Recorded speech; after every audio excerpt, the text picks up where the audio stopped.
It remains one of the most shocking moments in American history. In August 1814, British troops marched into the capital of the United States and set the White House on fire. The Capitol burned. Government buildings collapsed into flames. President James Madison fled the city. For a brief moment, it appeared the young American Republic itself might collapse. How did the world's most powerful empire invade Washington? Why was the American capital left so vulnerable? And how close did Britain come to crushing the United States entirely? Tonight, we tell the story of the burning of Washington. The story begins with the War of 1812. By the early 1800s, Britain and France were locked in the massive struggle of the Napoleonic Wars. The United States tried to remain neutral, but neutrality became nearly impossible. Britain interfered with American shipping and impressed American sailors into the Royal Navy.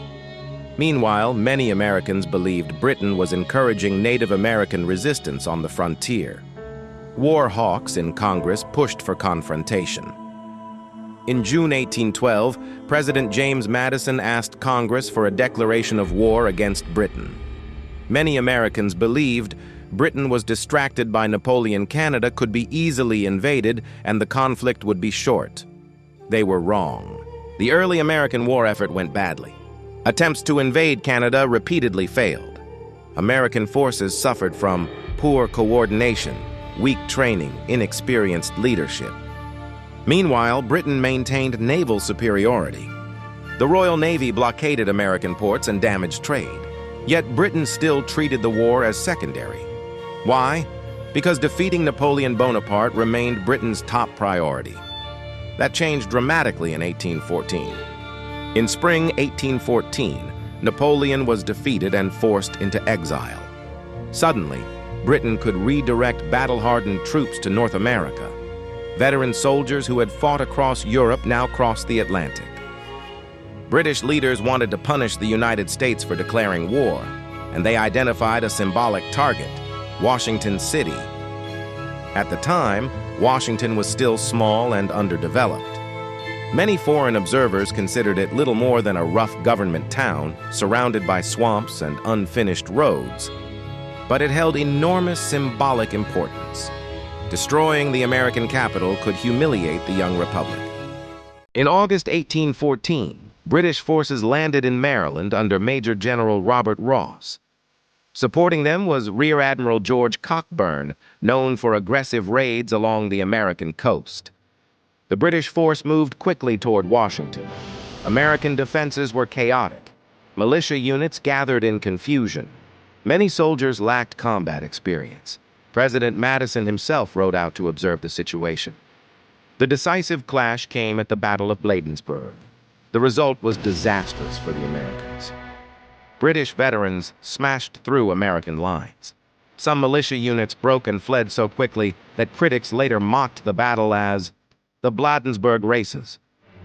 The road to Washington now lay open. As news of the defeat spread, panic swept through Washington.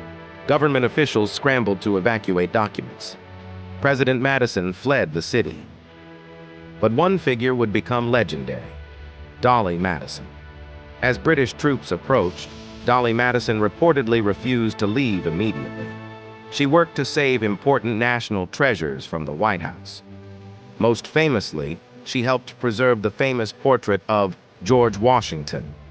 Soon after, the British entered the nearly abandoned Capitol. On August 24, 1814, British forces set fire to major government buildings. The targets included the Capitol, the Treasury, the War Department, and the President's House, later known as the White House. Flames tore through the interior. Windows shattered from the heat. Smoke filled the night sky. According to historical accounts, British officers reportedly ate food prepared for an American government dinner before the destruction began. The burning of Washington became one of the greatest humiliations in early American history. But the British mission was not pure destruction. They aimed to send a message. The United States could not fight the British Empire without consequences. Then something extraordinary happened. A massive storm struck Washington. Some accounts describe hurricane-force winds, torrential rain, buildings collapsing, fires being partially extinguished. There are even stories of tornado-like winds ripping through parts of the city. The storm caused casualties on both sides.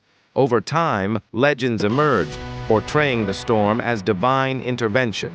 Historically, however, the weather simply added chaos to an already dramatic event. Within about 24 hours, British forces withdrew from Washington. They had achieved their symbolic objective. Surprisingly, no. Despite the burning of the Capitol, the war continued. The British later attacked Baltimore, but American defenders held strong at Battle of Baltimore.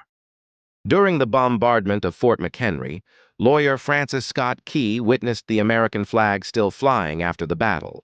His poem later became The Star-Spangled Banner. Meanwhile, both Britain and the United States grew tired of war.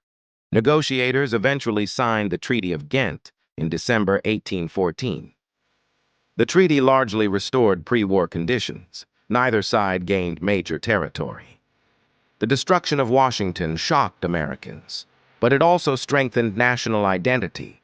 The White House was rebuilt, the Capitol was restored, and many Americans began viewing survival against Britain as proof that the United States could endure. Ironically, the war that included the burning of the Capitol later became remembered by many Americans as a Second War of Independence.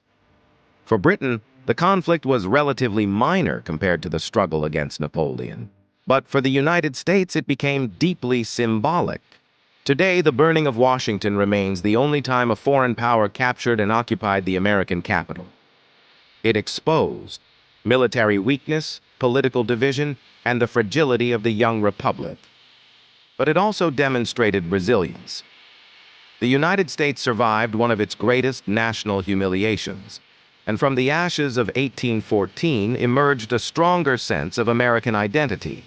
The White House still stands today, rebuilt after fire once consumed it, a reminder that even nations can endure destruction and recover.